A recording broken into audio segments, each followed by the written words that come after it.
When the confetti drops in Houston and the book closes on the 2023 college football season, who's going to be the national champion? Who's going to be the champion of their specific conference? Well, it's August, it's talking season, and we are finally going to call our shot and make our prediction for all of those, among some other things during this show. Welcome into the Hard Count. We are live in living color, as we always are on this Thursday, August 10th, 2023, the last one in history, so we're going to make it an absolute movie. We're so glad to have you here. A lot of y'all that are new to the operation right now, getting ready for college football season, you have found your spot where we talk college football and only college football 365 days out of the year. So make sure you're subscribed, make sure you're locked in and all that, because we got a lot to dive into. Like I just said, making our predictions a little bit later in the show. Before we get to that, though, we got some fall camp intel for you. That's right. They are practicing all over the country, from Austin, Texas to Ann Arbor, Michigan. Also going to take a little look at what's going on in Clemson, South Carolina. They got high expectations this coming season. We'll give you the latest from all of those spots right now. We're also going to give you our own little preseason poll, because the AP poll kind of makes me chuckle every time it comes out, especially in the preseason, because it never has too much of an impact on the actual games being played or on a team's actual season. I understand there's some part of that where wherever you're ranked in the preseason kind of impacts, your trajectory the rest of the season, but we have a specific poll that we're going to put out for y'all, and it is fittingly titled the 0 Games Played poll. Okay, there's no games being played just yet, so we're just taking all these teams at face value, the eye test, if you will. And some teams, or some polls rather, go off of All-Americans that they've had or the roster. Like, we're just going off the eye test. We're talking about ball and only ball right here on the Hard Count. So we're going to go ahead and make our picks off of that, give you our college football playoff format, if you will. The first 4 that are going to make it in, as if it were to start today as it stands right now, and then our top 2. Notice, those are not predictions. So where things are in the 0 games being played poll is very different than what our predictions are going to be. All right, so I'll leave it at that. So glad to have you here. Like I said, we only talk college football here, 365 days a year. Everything else that the other national shows may try and, kind of package in with their show, kind of sneak it in there, that's not college football related, we don't do that here. You're a fan of the sport. We're fans of the sport. We're fortunate enough to cover it for a living. So we're going to get together on this very platform multiple times a week, live at this time, 11 a.m. Eastern, and we'll have a real good time. If you're a podcast person, we appreciate you. We respect you. You can find the Hard Count with J.D. Pickell anywhere you get your podcasts. So Spotify, Apple, wherever you get them, you can find them. Not a lot more to be said right now. It is football time. We are less than, I think we're 15 or so days away, right around 2 weeks from week 0. Can't waste too much more time. We're glad to have you here. Let's get right to it. Fall camp intel is rolling right along with fall camp, and we have a couple of schools that I think deserve a closer look when it comes to the buzz that's going on around them. And Texas is a school that will have buzz every single year. They're last year in the Big 12. They're moving to the SEC. But y'all that know college football, if you watch the show, you know college football. Y'all that get it, this logo in Austin, Texas, it's got some weight to it. It's got a lot of juice with it as well, and a lot of excitement around it, but there is some pressure that comes with wearing that burnt orange. And right now, they're in a unique position going into year 3 in the Steve Sarkisian era, to where there's a little bit higher expectations than there have been in the last couple of seasons in Austin. And what we're hearing out of fall camp is Quinn Ewers. If you've been on social media at all, you saw, hey, my guy chopped the mullet off. He's all business. And I don't know if there's a correlation from chopping the mullet to being a better leader or what have you, but it sounds like he's really stepping into that leadership role. You would imagine some of that is having been named the starter already, which, last year he's going back and forth and you're not sure if he's going to be the guy. Eventually he ends up being your guy. He ends up being your starting quarterback. And I think that probably has lent itself to a stronger just confidence within himself to be able to lead. So we're kind of speculating there, but the buzz out of fall camp is he's become a better and more established leader within that team. Jalen Catalon is a transfer defensive back from Arkansas to Texas, and they love what he's done to that secondary. They said he's kind of been, a little bit of a revelation of sorts. Like, he's a guy that if he's on your team, you love him. If you got to play against him, you hate him. I heard a story from practice where they're doing a special teams drill, and you're blocking on punt, and you're not full go. Okay, so I'll recap it. I'll back up a little bit. In this drill, you are trying to block the gunner from going down and tackling your punt returner. That is the drill they are working. Jalen Catalon is playing corner against the gunner. Not full go, not full contact, and Jalen Catalon gets beat. So whoever it was beat him with speed on the outside, kind of gets ahead of him, and Jalen Catalon runs up, gives him a little hip check. And I don't think it was dirty. It sounds like he didn't mean to do it on purpose. You know, it's kind of that gray area. But it sounds like the coaching staff really appreciated that in a way. Like, I don't know if they're encouraging that, but there's a little bit of an edge to Jalen Catalon, and I think that's going to serve Texas well defensively if that kind of spreads across the team. Anthony Hill is a freshman edge defender for them. Don't know that he's going to start for them. I don't think that's probably where he sits right now, but the consensus out of fall camp is he is the most natural pass rusher they have on that roster. As a true freshman, that's saying something. Notice what I did not say. I did not say he's the best pass rusher. I did not say he's going to be a game wrecker, but just based on his physical gifts and his tools that he has most naturally, they love what he brings to the table. Don't be surprised if he ends up getting a package at edge or playing outside linebacker. Like, I think he finds his way on the field somehow, some way. Don't know that it's in that starting 11, but dude has a ton of ability. He was a big get for them. They flipped him from Texas A&M to eventually get to Austin, and they're very glad to have him on campus. Now, anytime you talk to somebody close to Texas right now, they will just rave about that wide receiver room. I had somebody tell me they believe that they have 4 NFL wide receivers on that team right now. Jordan Whittington, A.D. Mitchell, Isaiah Nayor, if he's healthy, is going to be a dude for them. Xavier Worthy, his name speaks for itself. They have so much ability in this room. I was told this is the best wide receiving core they've had in 25 years. Now, I didn't say they had a wide receiver there that was better than Roy Williams or anything like that, but just from the depth and the pure talent they have across the board, they got some dudes that are going to make Quinn Ewers' job a lot easier if he can get the ball to them in space. Also, Jonte Cook, a name that keeps coming up. You know, during spring camp, it kept coming up. We saw him catch a touchdown in the spring game.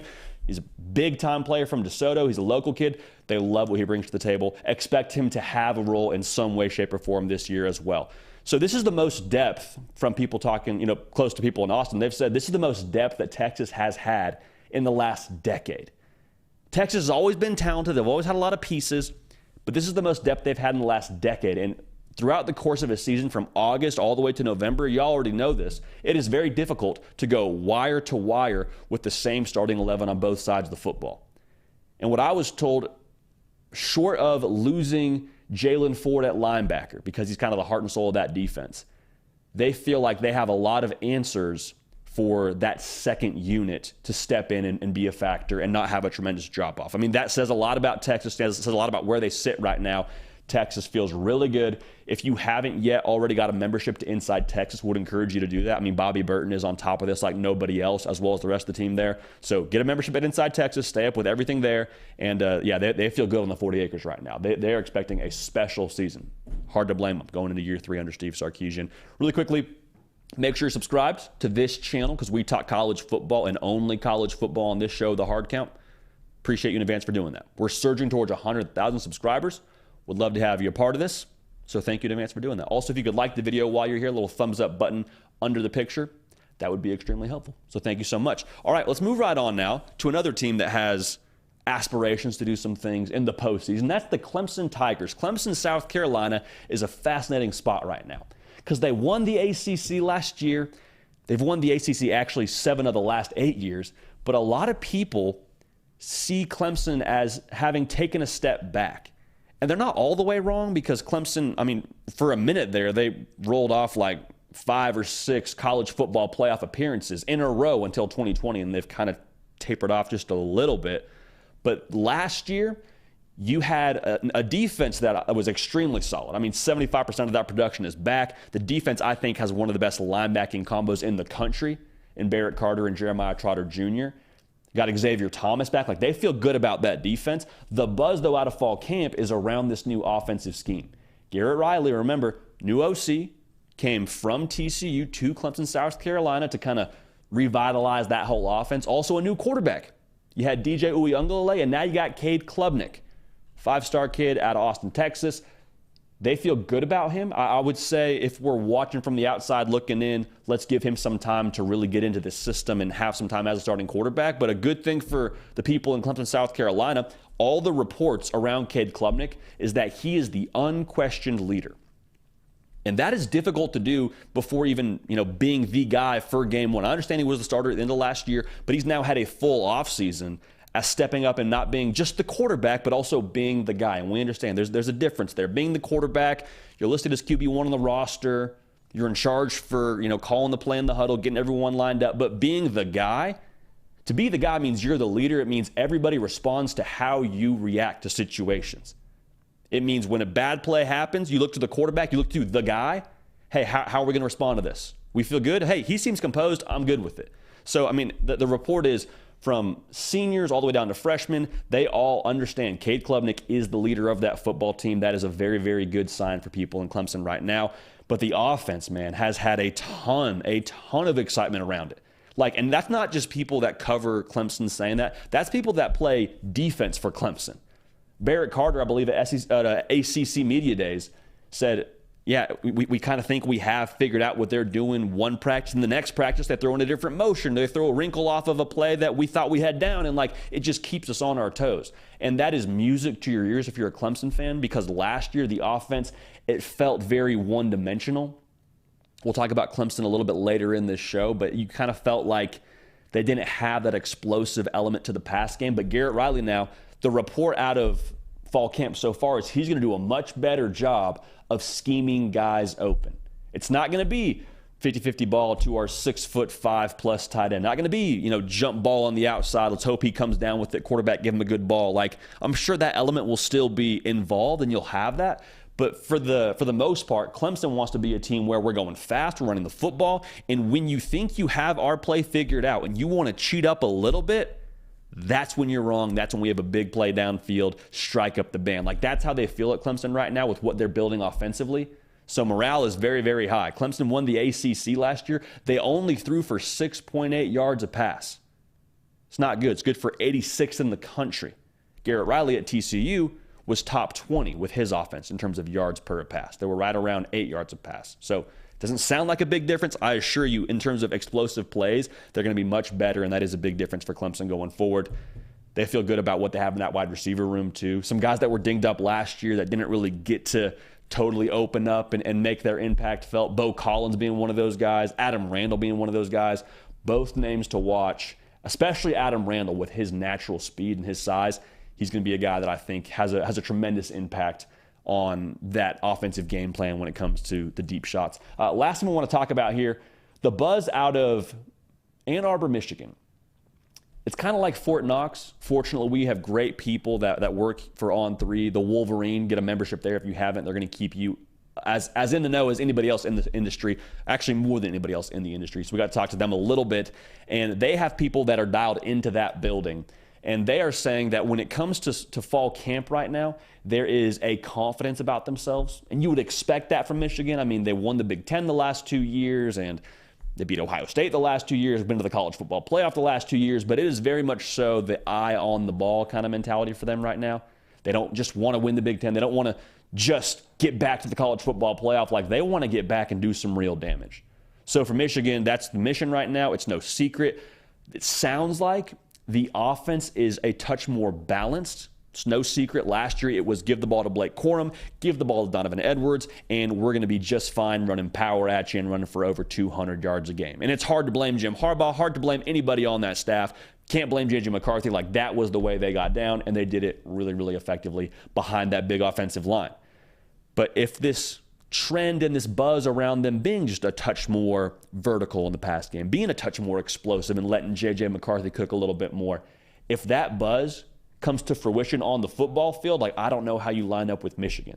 Because when they can run the ball for 200 yards a game, and then J.J. McCarthy takes that next step and throws the ball vertical to a Colston Loveland, who's a matchup nightmare. Cornelius Johnson, we saw what he could do against Ohio State.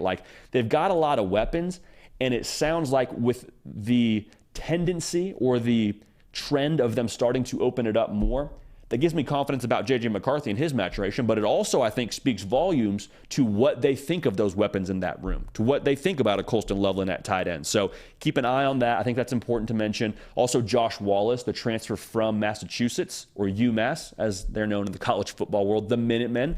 He's had a really strong summer. They're really excited about what he could bring to the table in that secondary. Again, this defense, they bring a lot of people back, But even so, they think that he could be a guy that helps them this coming season. So good reports all around right now in the fall camp situation from Texas, Clemson, Michigan, all three teams that you expect to push for some kind of hardware in their respective conferences.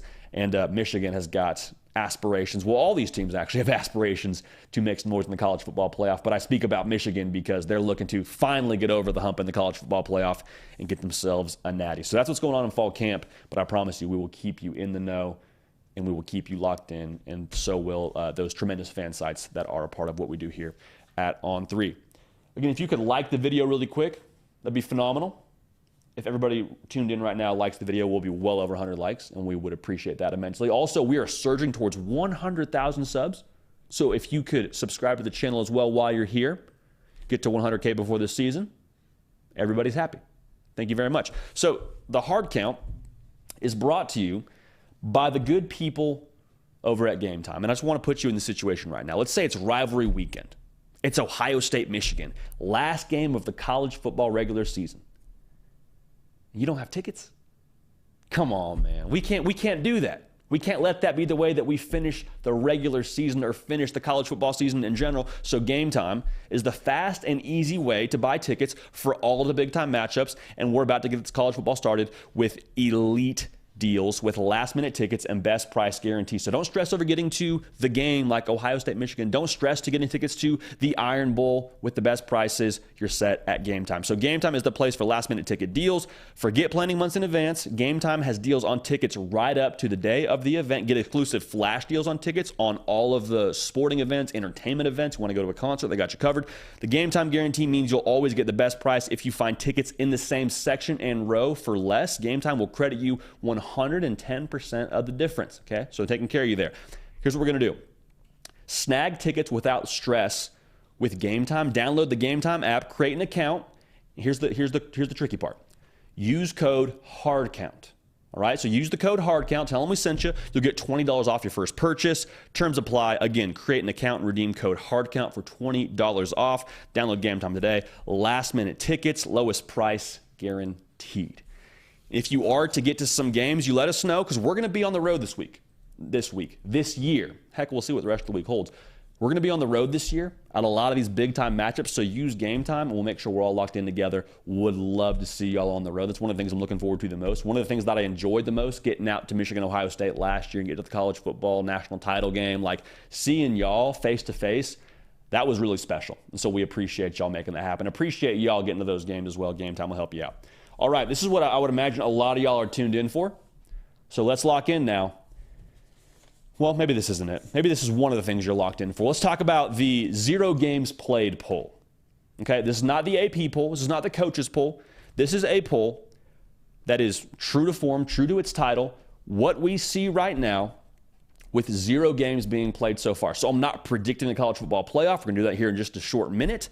But I am telling you the teams that I think right now we probably know the most about and the team that we feel the best about going into the 2023 season. So at number 6 on this countdown, we're going to go with the first 2 out and then leading into the top 4 with the college football playoff. Number 6, I got LSU. And LSU last year, year 1 under Brian Kelly, had a huge year. If they can be consistent, if Jaden Daniels can stretch the ball downfield, that's a big part of it. But I'm telling you, consistency in the culture, they can very easily win the SEC West yet again. I say easily. They very realistically could win the SEC West yet again because of how much they have on that roster. Harold Perkins very well may be the best defensive player in the country. I think Matt House is very quietly one of the best defensive coordinators in the country. So the defensive side of things is set. Jaden Daniels is probably the best dual threat quarterback, not named Caleb Williams. They got a lot coming back. They feel much more, I think, reassured from what they had a season ago going into this year on the offensive line. Last year, they were figuring it out on the fly, and they were one of the best teams in the country. Played for an SEC title. This year, a lot coming back. Culture, standards, identity, all those things. They're cliche, but they matter. And if they can have that in spades and have that solidified, LSU is going to be very, very dangerous. But right now, given their roster, given how they finished last year, given who their quarterback is, their head coach is, I have them at number 6 on our countdown of the 0 games played poll. Make sure you're subscribed. That's all I'm going to ask. Thank you so much for that. All right. Now, at number 5 on this countdown, we got the Florida State Seminoles. And Florida State is on this list and ahead of LSU on this list because, one, they beat them last year. So we're not making a pick in that game right now, but they did beat them last year, so it's hard for me to put them behind LSU. And quite frankly, they're the team that we know the most about heading into this season. Number one in returning production. Over 90% back on the defense, over 80% back on the offense. Won 10 ball games a season ago. You got your quarterback back. Feel really good about where Florida State stands right now from a roster standpoint. My question for them, how do you handle the pressure? Right? That's the number one question. How do you handle the pressure? Because this is not something that they have been accustomed to in the Mike Norvell era. I'm not saying they haven't had pressure. I'm saying they haven't had this same kind of pressure to win. It was pressure to make a bowl game probably going into last year, and then they won 10 football games. Now people are saying win the ACC, make the college football playoff, all those things. That is the weight that is on Florida State's shoulders right now. That's new for them. So seeing how they respond is going to be crucial. But from a roster, man, I mean, there's a lot to like, and there's a reason why they're so confident right now in Tallahassee, Florida. At number 4, now getting into the top 4. So if the college football playoff started today without playing any games, again, 0 games played poll, they're going to play the game, so this will change. At number 4, I have USC. And USC, I mean, there's no way around it. They have the Heisman Trophy winner coming back, the best player in college football, Caleb Williams. 75% production from that offense that scored over 40 a game last year. They're back. The reason why I have them as high as I do, though, what they did in the transfer portal on defense is really encouraging. I mean, they totally just changed the way the defensive line is going to look. That got ran through last year. You hate to say it, but Tulane and Utah, I think they're still breaking tackles right now on what USC's defense did last year. Much better right now. They got Bear Alexander from Georgia, got Anthony Lucas from Texas A&M. They also have Jack Sullivan. Doesn't get talked about quite as much, but they feel really good about him. He's a transfer from Purdue. That defensive line, just from the eye test alone, you're going to watch USC and say, wow, they're actually putting up a much better push than they had last year. You pair that with the offense, they're going to be dangerous. How dangerous? I'm going to tell you in a second here, but USC right now is my number 4 team in the 0 games played poll. Quick note, though, if you're upset about where your team sits right now, there's going to be more polls. We're going to talk more about these teams as we get data. We're making these picks right now with absolutely 0 data. They're not predictions. They're not projections. I'm telling you what I know right now. This is where things stand for me. So if you have a different poll, more power to you. Actually, let me know what your poll is because I'd love to hear from y'all. At number 3, the Ohio State Buckeyes. They were a college football playoff team a season ago. A lot of people in Columbus feel like, man, if Marvin Harrison Jr. doesn't get concussed in that one, we probably walk that thing off and we probably win the national title. Because Ohio State's beaten TCU. Now, that's last year. We're talking about this year. They have a 5-star quarterback. Who's it going to be?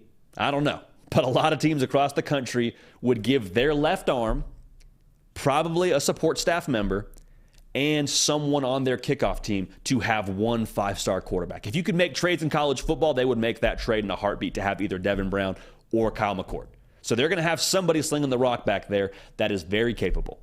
Ryan Day has consistently picked the right guy to be his QB. That's why Dwayne Haskins was a first-round pick. That's why C.J. Stroud was the number 2 quarterback taken. That's why they have Heisman finalists almost every single year, it feels like, at Ohio State from the quarterback position. Quarterback's going to be fine. The reason why I have them at number 3 is, well, yes, Marvin Harrison Jr. is back, but the defensive personnel, man, there was a lot made about the defense last year, and it's fair because there were some snapshots in your mind that you have of Donovan Edwards breaking off a big touchdown run, or maybe Georgia hitting that deep shot where the defender's kind of out of position. Like, those to me were mental errors. Those to me were guys being out of position, which quite honestly is allowed your first year in a scheme, especially when it's as complex as Jim Knowles runs it. Like we were talking about it going into last season, it is one of the most funky defenses to adjust to. So now the report out of Ohio State is you're going from having thought about it too much last year and actually just like kind of knowing what to do instead of just instinctively reacting. They think they've taken that next step now. And the defensive personnel, back to my point, they got some studs now. Went into the portal, got some help in the secondary. I think Lathan Ransom is actually a better safety than a lot of people want to give credit to. JT Tuimoloau is an absolute dog coming off the edge. We saw what he did against Penn State. Jack Sawyer, he's just playing defensive end right now. He was kind of doing that hybrid role last year. No, they're saying Jack Sawyer, go get after the quarterback. He was highly recruited out of high school. Like, I really think Ohio State is in a better position than maybe some people would like to believe on the defensive side of the ball. Make no mistake, that will be the difference maker for them to ultimately end up in the Final Four of this conversation going forward. So we'll talk about that here a little bit later. At number 2, no surprise, we got Michigan. Top 5 in returning production, J.J. McCarthy. I think right now is the quarterback you probably feel the best about in the Big Ten, having not seen anything from Ohio State or anything from Penn State just yet, and Drew Aller. Talented kids, but you know what J.J. McCarthy's going to be. I mean, they have a Joe Moore Award-winning offensive line pretty much back for the most part. You have the best backfield in the country. Like, it's an embarrassment of riches. Everybody from last year's Big Ten title movie is back. It would be very difficult to put Michigan anywhere outside of the top 2 because we know so much about them. There's not a lot of guessing with Michigan. At number 1, also not a big surprise, we got Georgia. Big dog still barking. A lot back on defense. 70% of the production from last year's national title defense is back. That is frightening because Jalen Carter's not there, right? I mean, he's gone. Nolan Smith, he's not there anymore. He's gone. Keely Ringo, he's gone. But still, 70% of the production is back defensively. They allowed 15 points a game. That's frightening. A lot is going to be made of that quarterback position. Honestly, I think they're still in really good shape because of who they bring back on the offensive line, because of what they did in the portal, and also Brock Bowers is just a freak show in his own right. So to recap it for you, in the 0 games played poll right now, got LSU at 6, Florida State at 5. At 4, I got USC. At 3, I have Ohio State. 2, we got Michigan. And at 1, we have Georgia. Now, one logo that's not on here that we're probably going to get the most pushback for. Hey, where's Alabama? Hey, where's Nick Saban at? JD, you've said a lot of good things about Alabama so far this offseason. What? You didn't put them in your top 6, brother? I would go back to the title of this poll, the 0 games played poll. There's a lot of question marks around Alabama. Do I think they'll answer those emphatically with a checked box? Yes, I do. But you look at the returning production, they are in the 120s in terms of what they bring back. Now, a ton of talent. I would not be surprised if we did this poll, whatever we decide to call it, when we get to week 1 after the games are played and we're like, yeah, Alabama's in the top 4. I'm just saying right now, with what they don't bring back, with who we don't know is playing quarterback, Alabama, to me right now, in the 0 games played poll, is probably sitting at number 7. I'm not dunking on Bama. This is not a prediction. This is where things stand right now. This is not a prediction. I have to say it one more time. Not predictions, not projections, where things stand right now with 0 games played. Appreciate y'all for that. So that's what we got right now. Also, get at me in the chat. Get at me on Twitter at JD Pickell or on Instagram at JD Pickell. And let me know who's in your 0 games played poll. All right? Very, very curious to hear from y'all. So as I sort of alluded to before we got to that segment, this is probably why a lot of y'all are here. A lot of y'all are here because we have had multiple questions throughout the offseason. Hey, who's going to win the Big Ten? Who's winning the SEC? JD, who's winning the national title? And many times you asked phenomenal questions, and I had to just kind of give you the palms up like, hey, man, I don't know yet. I don't know. I haven't even dove deep enough into it. I haven't had to make that decision just yet. So with all those great questions we've been asked over the offseason, we are now here at the point where we're going to answer those. We're going to look those directly in the face and tell you who we think is winning all these Power 5 conferences, who's going to play for a Power 5 conference title, and what the playoff field we believe is going to be, and who's going to be the national champion. It's here. It is the reckoning today for us in August. We're going to call our shot, and if we're wrong, we're wrong. But I'll tell you what, as of today, we're right on the money. If you could like the video while we are live right now, would appreciate that tremendously. All right, let's get right into it. No better place to start than the Big Ten Conference.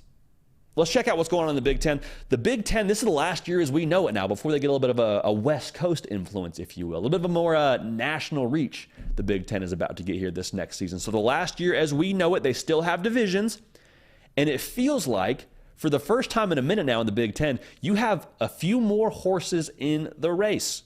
Penn State, huge what-if factor. Right? Drew Aller, all the super sophomores we've talked about. We had James Franklin on this very show, and he told us, I think this is not just one of the most talented teams I've had, one of the deepest teams I've had. He thinks they have a chance to be better on the offensive line, which I'm sure is music to Nick Singleton and Katron Allen's ears. They are very quietly, I think, probably in the top 3 best backfields in the country. If Drew Aller can be that dude, watch out for Penn State. I'm waiting to see what he ends up being. All right. Also, talk about Ohio State, right? Are they going to be a team that competes for a Big Ten title? The last 2 years, 0-2 against Michigan. That's probably the hump they have to get over. So in the East, it is just a dogfight. And once they go away with divisions, probably going to see a lot more Ohio State, Penn State against each other in the Big Ten championship, or Ohio State versus one of those West Coast teams. Or heck, we might get Ohio State, Michigan back-to-back. But out of the East, as of today, I am taking Michigan to show up in the Big Ten title game. Now, we're going to talk about who they play there in a minute, but the schedule for Michigan, I think, is really, really nice the way that it builds. Like, they're going to get to November pretty fresh. Their first real test is at Penn State. They are top 5 in returning production. And I've said that before. We talked about that a little bit earlier in this live show. You bring back Blake Corum. You bring back Donovan Edwards. Almost all the offensive line. The defense. Like, you have a lot of continuity that you didn't have this time last year. A lot of question marks this time last year. But now with the continuity they have and the leadership they have, that I think is the difference maker. And that I think is what's most important for Michigan. A lot's going to be made of their talent. And it should be. Like, they got some dudes now playing for Michigan on both sides of the football. But what comes with returning production, I think the most important thing is leadership. You have guys that have been in the trenches. They've seen the live bullets and won. This is a team that knows how to win. So I think they actually go undefeated during the regular season. I think they do beat Ohio State as of right now in August. We'll talk about that game when it gets here as well. But I really like the way that they stand right now. I think Michigan, especially if they get a little bit more dynamic in the pass game, like, they're going to be a problem. I think they end up at least getting to Indianapolis. And who do they end up playing? Right in the Big Ten West, who do they end up finding in Indy? Because last year, Purdue, I mean, they made the conference title game with an 8-4 record. Minnesota, you never know what they're doing down there. PJ Fleck and the boys. Rode a boat, go Gophers, Sky U-Ma, all that. Like, I'm all for it. I think Wisconsin is a team that ends up playing for a Big Ten title in year 1 of the Luke Fickell, Phil Longo era, along with Tanner Mordecai right there. He's also a part of that campaign. Again, 8-4 was what did it last year to get to Indy. I think they can do that this year. To me, it just comes down to the new offense. And so much is made of the new offense. It's air raid. They're going to throw the ball around the yard. They got a quarterback that threw for 70-plus touchdowns during his time at SMU. He's going to be a guy, like, he's probably everybody's favorite dark horse player answer for people. Like, hey, who's a dark horse Heisman guy? You're going to hear a lot of Tanner Mordecai, and that's fine. I'm not here to talk about that. But the reason why Wisconsin's going to be dangerous in 2023 is not because they're going to throw the ball around the yard. They're going to throw the ball around the yard. They're not going to be air raid like we've seen previously from, like, Texas Tech back in the day with Graham Harrell. They're going to throw the ball a lot more than they're used to at Wisconsin. But what's going to make the difference is them being able to throw the ball more, but still have that same old school Wisconsin hard hat, lunch pail, blue collar, neck roll mentality that they're going to bring to the table. Braylon Allen is a running back that wears number 0, and he looks like a miniature version of Derrick Henry. I promise you, when that train is coming, get off the tracks, they're still going to have him in that backfield, which was an enormous, enormous deal for them to keep him on the roster as they transition to the Luke Fickell era. So Phil Longo and company, I think they're going to score a lot of points, and I do think they end up getting to Indianapolis. But when it comes to our pick for the Big Ten championship, at the end of the day, like, football is a game of matchups and the line of scrimmage. And for Michigan, I love where they stand in both of those. Like, I don't see a game that Michigan walks into where they say, man, I don't know how we account for the pass. Well, you got Will Johnson. You got Mike Sanders still. Man, I don't know how we're going to be able to do it when they load the box against us. Like, what are we going to do when they bring that, for us offensively? I don't know how we answer that. J.J. McCarthy, he's the reason why you made him the starter last year. There's a reason why he's got that cannon for an arm and you're playing him right now. That's your answer. That's what you're doing going forward for this offense. So my pick to win the Big Ten championship, I'm taking Michigan. Hail to the victors for the 3rd year in a row. Jim Harbaugh and company hoist the hardware, and the good times are rolling in Ann Arbor before they totally just, take the snow globe and shake up what is the Big Ten Conference and add a bunch of West Coast teams. Michigan, yet again, with a more balanced offensive attack, they win the Big Ten Conference. So that's the Big Ten for you, rolling right along. If you could like the video, we'd appreciate that. We're glad to have you tuned in. We know we got a lot of y'all that are new here. So there's a lot of things that we're going to explain throughout the course of this show for y'all that are new to the party. We're so glad to have you. Again, only college football, 365 days a year. And there's a lot of people that are kind of stuffy about college football.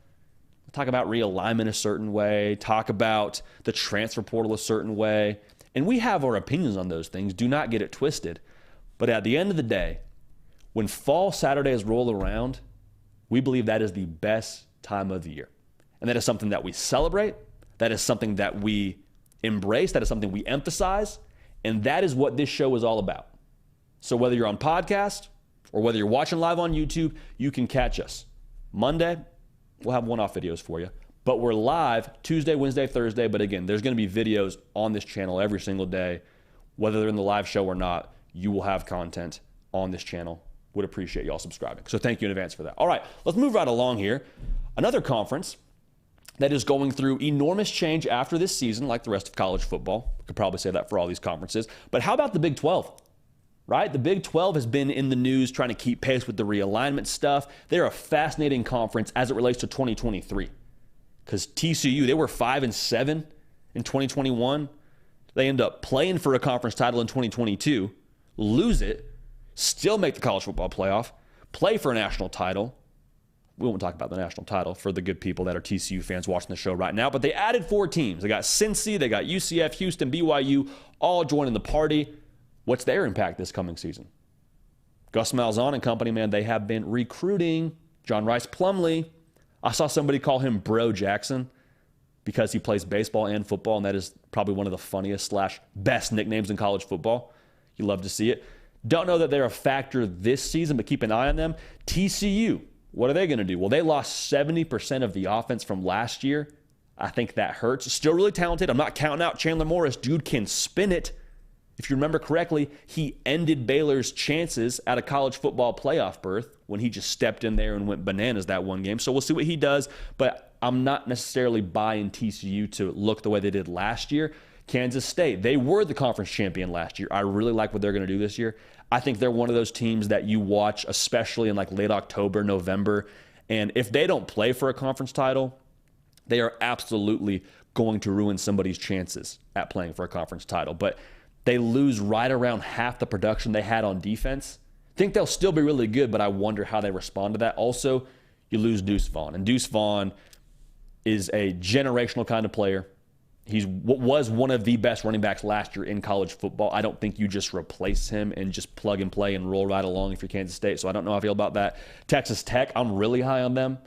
Y'all know, man. I mean, I think Joey McGuire is going to absolutely do numbers long-term at Texas Tech. Like, they are recruiting really well right now. When the Big 12 shifts a little bit, I think they have a very real chance to consistently be atop that conference or be consistently in the top tier of that conference.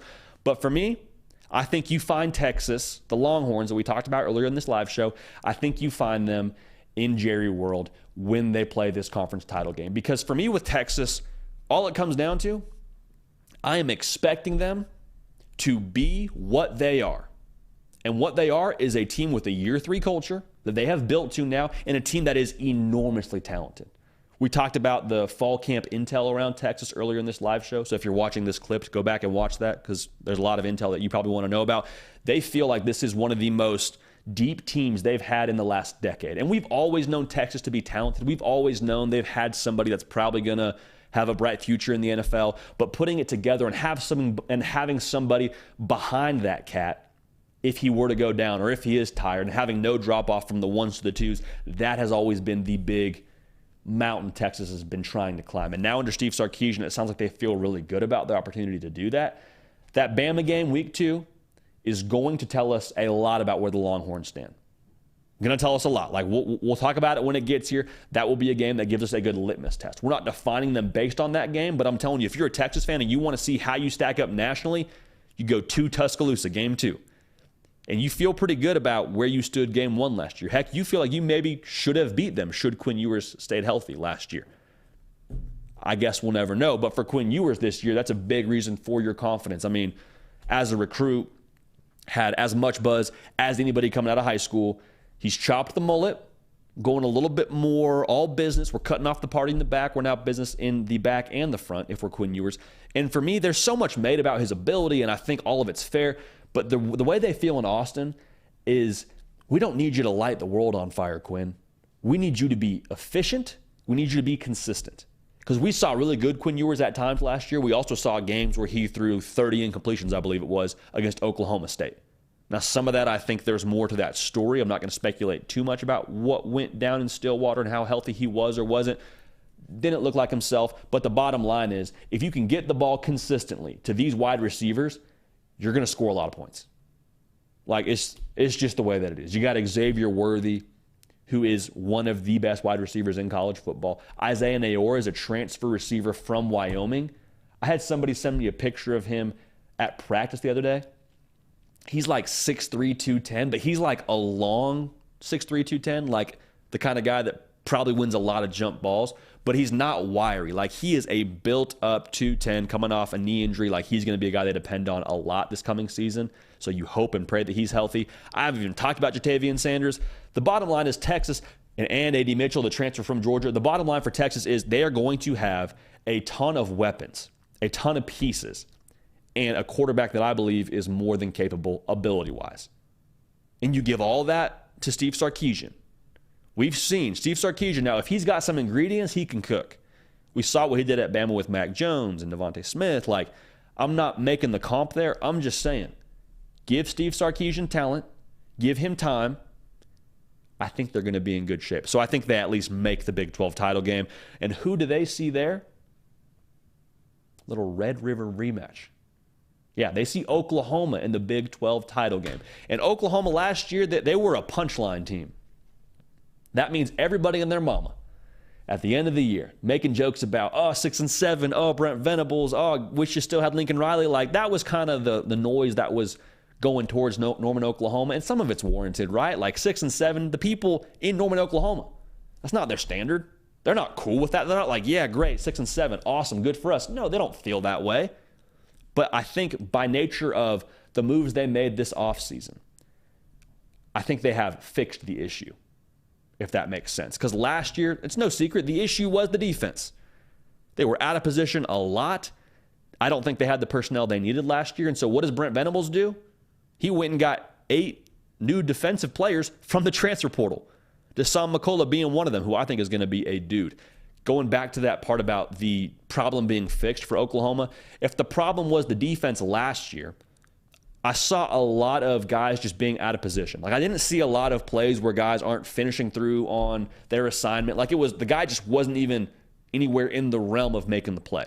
And so that tells me a couple of things, or what it could be rather. One is you just missed the assignment because you didn't know what to do.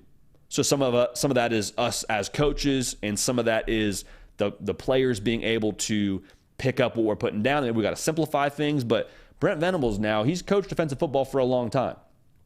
He's been able to put really good defensive units on the football field. I understand he doesn't have the title DC, but make no mistake about it, this is Brent Venables' defense. I don't care what is said. So when that happens, when you're out of position, either we're out of position mentally, that's one part, but I think more likely the versatility required to play Brent Venables' defense in Norman, Oklahoma last year, they did not have that from a personnel standpoint.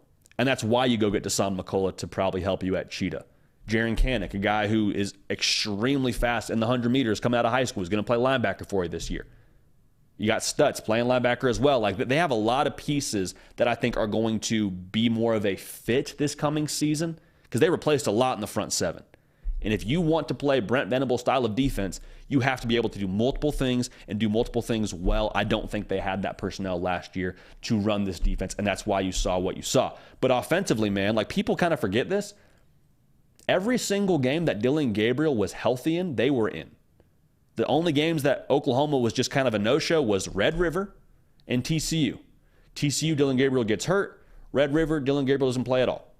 Outside of that, man, Oklahoma lost a lot of close games, but even so, they were in a lot of those games. And the offense, to me, was not the issue. Dillon Gabriel and company, I mean, they scored right around 30 points a game. Jeff Lebby and him are back for another go at it, this thing, dynamic duo.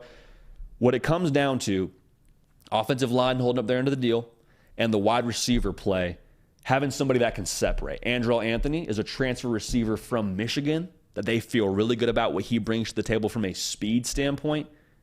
Still got Drizzy Drake-Stoops lined up in the slot. Jaleel Farouk on the outside. Like, the offense is going to be built to go fast, run the football. When that defense creeps up, we got deep shots down the field. If we can hit those deep shots, we have a wide receiver that can separate. They're going to be really good. And I think they got some guys that can do it. So for Oklahoma, I think they end up making it to the Big 12 title game. However, I think the Big 12 champion is Texas, because I think Texas, they just have a different kind of edge to them this year. It means something building to a year 3 culture and building to a year 3 roster, as opposed to Brent Venables now. Yes, he's in year 2, but he's also going into his second year ever as a head coach. I am very much so bought into what Oklahoma and Brent Venables are building, but I think when it's all said and done, I think the Texas offense is just elite. I think the defense is good, but I think the Texas offense, man, they're going to score their way to a Big 12 championship. So Texas, for my money, is your Big 12 champion. Appreciate everybody tuned in live. If you could like the video, that'd be tremendous. Also, if you could just tell a friend to subscribe. Say, hey, you love college football, and I don't want you listening to this other stuff they're trying to feed you. I want you to lock in with us. This show only talks college football. It's ball and only ball right here. Make sure you're subscribed. And also maybe throw them the podcast link if they're into that kind of thing. So just maybe something that you could do today to, kind of check off the good deed for the day, if you will. We appreciate you doing so. All right, the ACC now, another conference that I don't know what it's going to look like going forward. I don't feel like Florida State and Clemson are staying there long term, but even so, man, 2023, no more divisions. No more divisions. They said the Big 12 is doing what? The Pac-12 did it how? Yeah, we like that. We're going to roll with that. So there's a lot of dangerous teams, I think, but they also have a lot of big question marks across the board. Like North Carolina, I love me some Drizzy Drake-May. If you've watched this show for any length of time, you know we call him No Drama Drizzy, because whenever he steps on the field, you know what you're getting with him. You know he's going to give you buckets. You know he's going to be a problem for defenses. He's going to throw the ball all over the yard. He's going to hold up his end of the bargain. But my question for North Carolina, like, who's catching the football for them?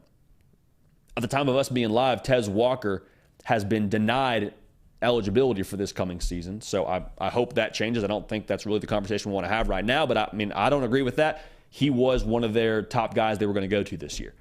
The defense leaves a lot to be desired. Defense has got to pick it up. I think they could be better, but that's a huge question mark. I can't pick them to win the ACC. Miami, I think they're going to be much better than last year. Like last year, no mistaking about it. Like that was not the Miami football team that Mario Cristobal is going to have in Coral Gables long term. However, I do think they're going to be much better. Did a lot through the portal. I just really have a question of if they're already in contender mode. Like I think last year was a bit more of a reset than I would have liked to see out of them. I mean, it wouldn't shock me if they ended up competing for the ACC title and they're in that mix somewhere in November. But I'm worried about the transition period for them going from 5-7 to conference title contender. That's a little bit of a stretch for me right now, at least. And they'll play the games and maybe we change our answer week 2. Duke is another team that's dangerous. I mean, Riley Leonard, the NFL draft community loves this dude. Like they think he is the best NFL draft prospect, not named Drake May or Caleb Williams. Now, I'm not an NFL draft guy. I have friends that do that and that get paid well to do that. But for me, like I just know he's a baller when it comes to the college football level. The defense is replacing a lot. I think they'll be really solid. Again, they're one of those teams that kind of like Kansas State in the Big 12. I think they give you issues when it comes to your conference title chances if you got to play them in November or October. Like, hey, Clemson plays them the first Monday game of the season. They play them week 1. They got to go to Durham, North Carolina and play Duke. I don't love that for Clemson, but still, I think Duke has a little bit too much of a question mark outside of Riley Leonard to pick them to the ACC. Now, however, I do think Florida State is in that game. I think Florida State gets to the conference title game, and like I said multiple times throughout this live show, like we just know the most about Florida State right now. We know the most about them. 94% production back on defense that allowed 22 points a game. 80% of the production back on offense that scored 35 a game. But if you're in Tallahassee, Florida, what you're excited about is the transfers you went and got. Jaheim Bell. You feel really good about what he's going to be at tight end, transfer from South Carolina. Heck, he played running back at times last year for South Carolina. Like, that's how much they wanted to get him the football. They were dinged up at running back and said, let's just hand it to Jaheim Bell. And it actually worked pretty well if you watched the end of their season last year at South Carolina. But Keon Coleman, man, they are loving what he's bringing to the table right now in fall camp. He was wide receiver 1 at Michigan State. Could have been wide receiver 1 at Michigan State this coming season. He's a problem now. You turn on his tape, you turn on his highlights, rather. He's just, I mean, usually you hear the term 50-50 ball when it's in the air. It's not a 50-50 ball. The ball's in the air, it's like 90-10. Keon Coleman's coming down with that. And that sounds kind of hyperbolic. If it is, it's not a hyperbole by much. Hyperbole. It's not much of a stretch to say that's kind of the way it works with Keon Coleman. Dude's a dog. Jordan Travis, another year in the saddle. You feel really good about where you are with Florida State. They won 10 ball games last year. They're getting to the ACC title game. There's no guessing with them. You know what you can get with them. Now, what do we get when we get to the ACC title game? We'll see, but I'm not worried about what they have under the hood at Florida State with Mike Norvell. He's done a phenomenal job there. Now, who do they see in that ACC title game? They get a rematch from week 4 with the Clemson Tigers. And on paper, man, I love Clemson because they have all of the tools to be an elite college football team. Like, they were an elite college football team last year. They won the ACC. They bring back 75% of that defense that won the ACC last year. I said it before in this live show as well. Barrett Carter, Jeremiah Trotter Jr., probably one of, if not the best linebacker combos in the entire country. Xavier Thomas, he's back for another year. He was one of the best recruits in the country coming out. Like, he's a dude that's going to wreak havoc this coming season. I promise you, he's going to bring a lot for them off the edge. This defensive line, I think, will kind of look like the defensive lines we've come to expect from Clemson over the past couple of years when they were winning national titles and they had Christian Wilkins. Peter Woods, man, I should have mentioned this in our fall camp intel segment with him. They feel like he's going to be a problem, and not just like down the road. Like, they feel like he's a great football player today.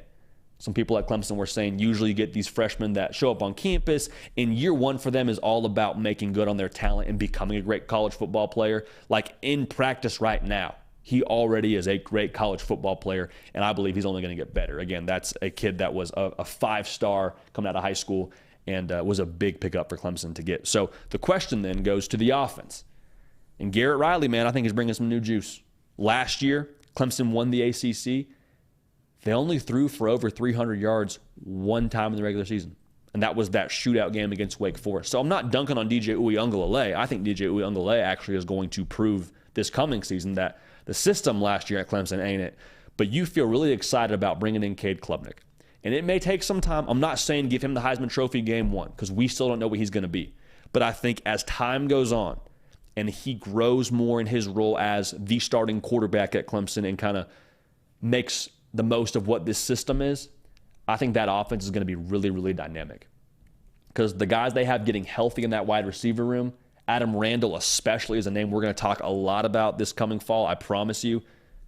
Guy who was hurt last year, or I don't know, hurt. He was coming off of an injury last year, and then I think he's going to be a guy that really helps you this coming fall. Antonio Williams, you know what it is with him.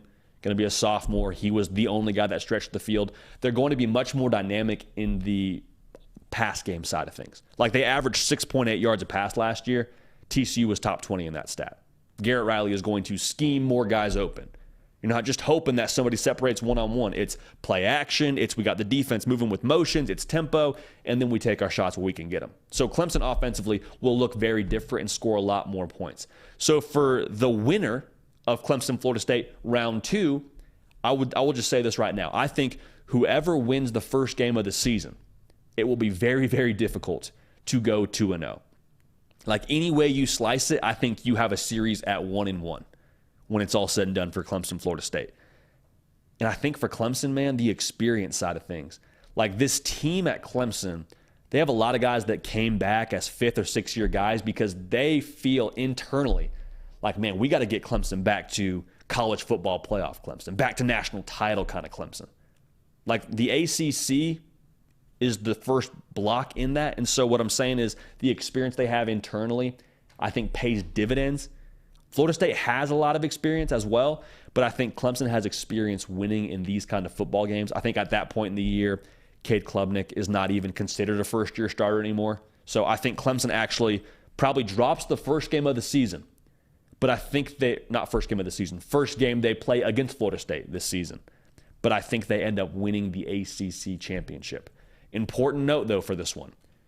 Do not be surprised if we end up in this game, and this is not a prediction, I'm just saying we should all be on watch for this. Do not be surprised if we find Florida State undefeated in that game, and we find Clemson with their only loss to Florida State in the regular season in the ACC title. It would not be the wildest thing ever if you had Clemson and Florida State find themselves in the college football playoff with one loss. I don't know what would happen to the college football universe. I don't know what that would mean for realignment. But I'm just saying that is not outside of the realm of possibility by any stretch. But for me, I'm picking Clemson to win the ACC. That'd be a big one. That'd be a big one for the boys in Clemson, South Carolina. Man, Dabo Swinney, a lot of opinions about him right now. If they were to win the ACC, after all the talk about Clemson not using the portal and what they do in NIL, I'm just saying, man, I think Clemson likes when they're not being talked about as one of the big dogs, and I think they end up flexing their muscle a little bit this coming season. So we got the Pac-12 up next. And what do we make of the Pac-12 conference? Well, I mean, I'll say this. I've been on a couple podcasts and said this because I think it's important that we all are on the same page going into college football season. There's going to be a lot of really good football games played that are kicked off right around 10 Eastern time, p.m. Okay? So all of us together, what we need to do, go to your local CVS, maybe your local Publix, Kroger. On the West Coast, I know Major Market and Albertsons. Those are big venues that you go to get your groceries. Wherever you go, I want you to stock up on Red Bull. I want you to stock up on Monster Energy, Reign Energy. I enjoy caffeine pills. Probably another show for another time, but that's how I get my caffeine intake because there's a lot of games we need to make sure that we stay up for during our college football Saturday that have a lot of Pac-12 teams involved. I could be convinced of 4 or 5 teams being a conference champion when it comes to the Pac-12 conference. I mean, Utah, they're back-to-back conference champs. I worry a little bit about what Cam Rising is going to bring to the table. I hope he's healthy. I hope he's ready to go, and that doesn't, impact the way that he looks the rest of the season. The defense last year gave me some pause at times. There were a couple of games where they didn't look like they played really well when teams attacked the perimeter against them. The game against UCLA comes to mind. You beat USC twice, but there were a couple of times against USC where you're like, hey, man, those playmakers are hurting them. So I'm worried about Utah. Also going 3 in a row is just very, very difficult. I mean, Washington, they may have the best passing game in all of America. No way around it. They may have the best pass game in college football with Michael Penix Jr., but that defense, man, that secondary, they allowed 268 pass yards a game. That's tough to do in a conference where you have a Caleb Williams, where you have a Bo Nix, where you have a Cam Rising. That's a tough formula to work with. Oregon State, I mean, they are everybody's dark horse. And if they're everybody's dark horse, are they really a dark horse? That's kind of the question I want us to ask. I'm really waiting to see what DJ Uiagalelei does for them. That narrative with what he did at Clemson could change very quickly if he goes out there and starts balling. I mean, Oregon State, I think they are kind of like a Utah Junior in some ways. You know what you're getting with them. You know they're going to be physical in the line of scrimmage. You know they're going to play tough defense. I wonder what DJU is for them from an impact standpoint. So they're everybody's dark horse pick. But, I mean, I think the obvious for me, USC is going to be in this game where I would be wildly surprised. As we sit here in August, I'm picking USC to be in this Pac-12 title game yet again. With what they did on defense in the portal, the way that they improved the offensive line, I guess, also benefited, but the defensive line specifically, Bear Alexander, transfer from Georgia. Anthony Lucas, transfer from Texas A&M. Jack Sullivan, transfer from Purdue. Where are these cats transferring from? SEC and Big Ten schools. Lincoln Riley understands for us to compete what we want to compete for, which is national titles and college football playoffs, and what we did last year against Utah, the way that we didn't look like, we got to get better personnel. So they go where they have the big people in those conferences, and they bring them to LA, and good for them. Caleb Williams is back for another go-around, man. You know how we feel about him. Last year, he was just carrying USC. This season, I think he'll have a little bit more help defensively, but even so, man, They have 75% of the production back from last year's offense. And last year going into this season with all the transfers they had in Lincoln Riley's first year and like Caleb Williams and all that they could be, like there was a lot of optimism. And you heard a lot of like talking coming out of the USC circle of what USC was going to be and how good they could be. But like this coming season in camp right now in the USC circle, it's pretty quiet. And not in the sense that there's not headlines, there's not excitement. It's pretty quiet in the sense that they are confident. Like they don't have to talk about what they're going to do anymore. USC is built for this now. It's a confidence thing. And Caleb Williams, as long as he's the quarterback for USC, as long as he stays healthy, they're going to have a very real shot in the Pac-12 conference, very real shot at the Pac-12 title. They were good enough to make it to this game last year. They improved on defense, and with what they bring back, I don't see a reason why they won't be back in this game this coming season. Now, who do they meet there? The Oregon Ducks.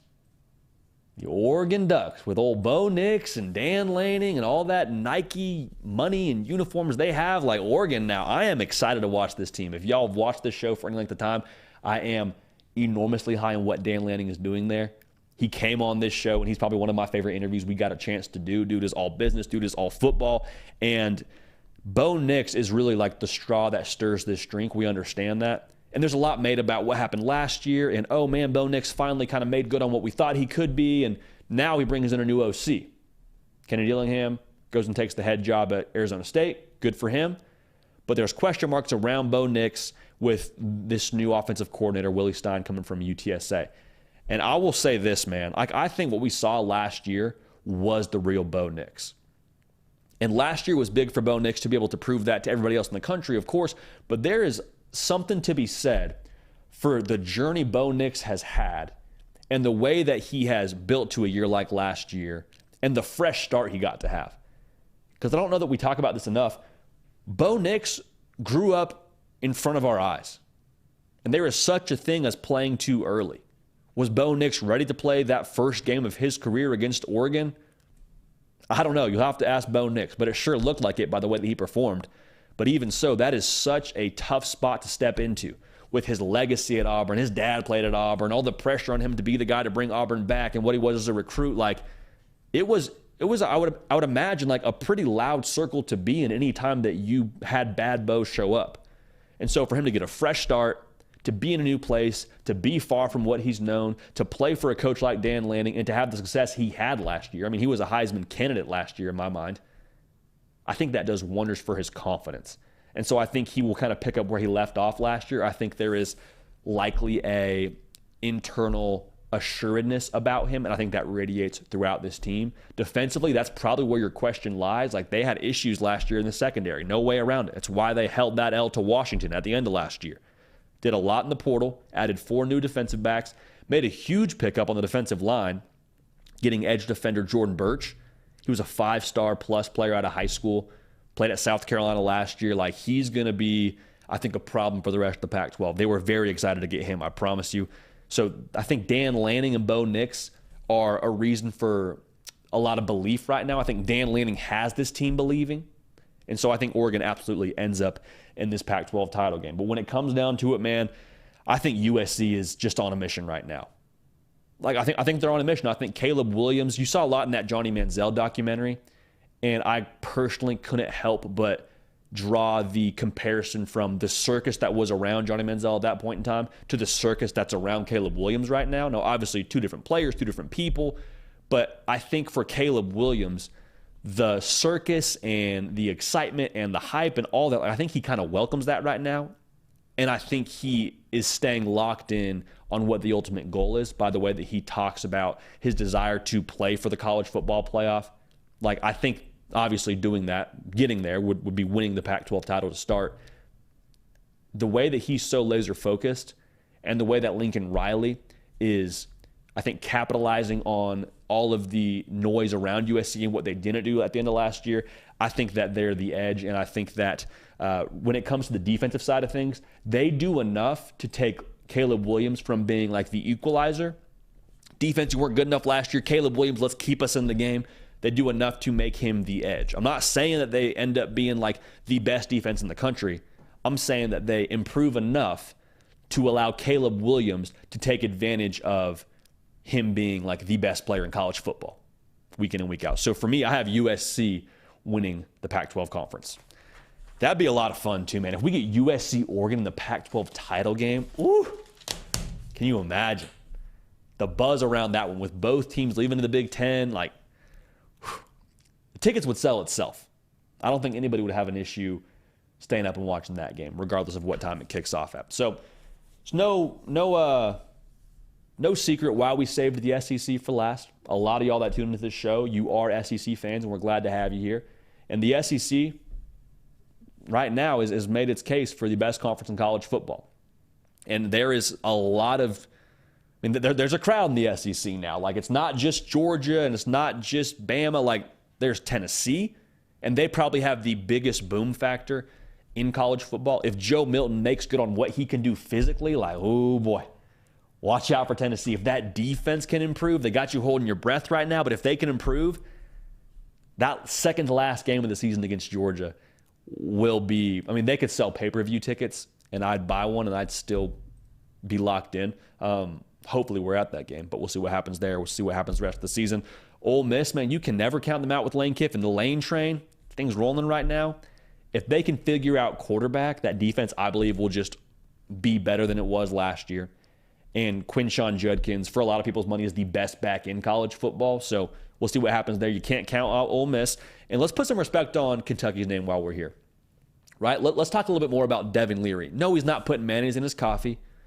No, he doesn't have the biceps that Will Levis had. But his best season at NC State was far superior to Will Levis's best season at Kentucky. Now, Devin Leary had trouble staying healthy. Now they're going back to Liam Cohen as the offensive coordinator. Like, I really like what Kentucky has offensively, especially with who they have at the wide receiver position. They're going to be very difficult week in and week out to be able to just double somebody with them. Like you can't just double Dane Key. You can't just double Tavian Robinson. You can't just double a guy like Berrien Brown. So keep your eye out for Kentucky, because whenever you want to double one of those guys, somebody else gets loose. So we'll leave it at that. In the East, until someone proves otherwise, I think Georgia's the top dog.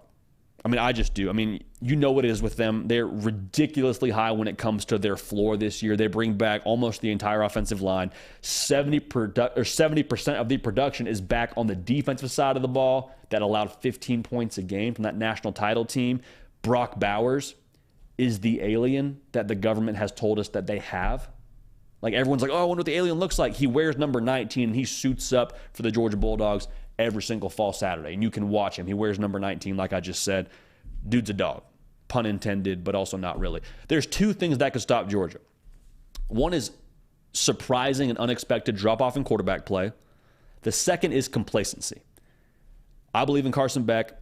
I don't think that they're going to be complacent when it comes to what Kirby Smart has them doing. I think it's against his code of conduct. So in the West, is it LSU or Bama? LSU, there's a lot to like there. I am just not totally convinced just yet that they're at cruising altitude. They had 4 games last year that were decided by 1 score, and they were 3-1. So they came up on the right side of those and won the SEC West, but even so, man, they were just a different team week in, week out, and it's difficult for me to pick LSU to win the West based on what I haven't seen just yet. So when it comes to LSU, I don't know they're going to be able to be as consistent as we've seen, and I don't know they're going to be able to be as dynamic downfield. If they do that, it'd be something we haven't seen yet, which again is kind of my whole point with why I'm not taking LSU to win the West. I'm taking Alabama. Last year, it felt like Alabama was a little bit out of control. It was snap the ball, get it to Bryce Young, and let's go play ball. This year, when you talk about Alabama, you talk about them in the sense of having a plan. We talk about the formula with Bama this year. Run the football, control the game, make people quit in the run game, hit the open shot downfield when you have it, and then play free and downhill on defense. We talked about it earlier. There's a lot when it comes to Alabama that hasn't returned to Tuscaloosa, like a lot of unproven production. But what they have in-house, they've recruited in the top 2 every single year since 2019. Every year since 2019, Alabama has been in the top 2 of the On3 industry team recruiting rankings. Translation, they have a lot of dudes with 4 and 5 stars next to their name that can play some ball. Regardless of who plays quarterback for Alabama, I think they're going to be in really good shape. I think that it's just Nick Saban once again just Listen to everybody talking about him and what Bama's going to be, and then they go out and they play, as they like to say in Tuscaloosa, murder ball. So I think that's what they do, and I think they end up in Atlanta, and I think they end up winning the West.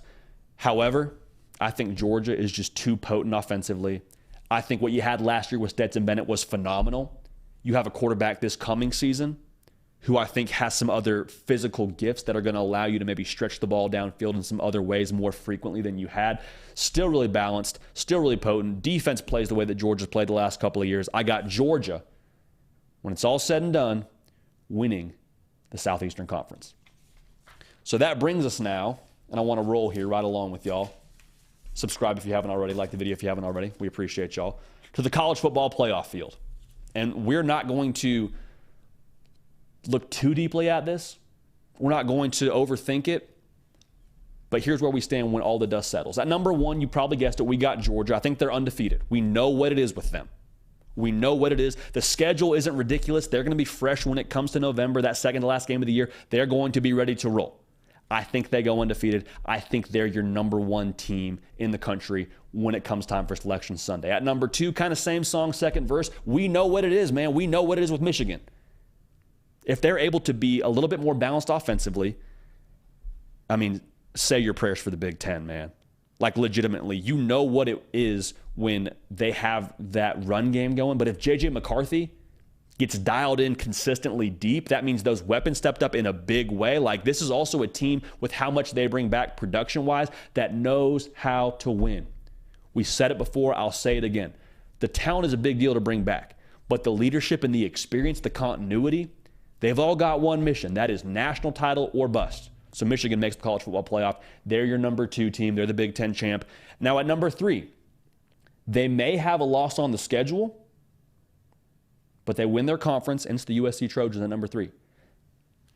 They probably have the most buzz around them right now in fall camp when it comes to like being a polarizing team and what Caleb Williams will do or what they won't do, and Lincoln Riley can't win the big one. Like, I think they hear all that, but what they did through the portal and the edge they're going to have and the way they're going to be more balanced from the offense to defensive side of the football, I said it before, I think that they now have a defense that is going to allow Caleb Williams to go from being the equalizer, the guy that keeps you in games, to being the edge that allows you to win the games.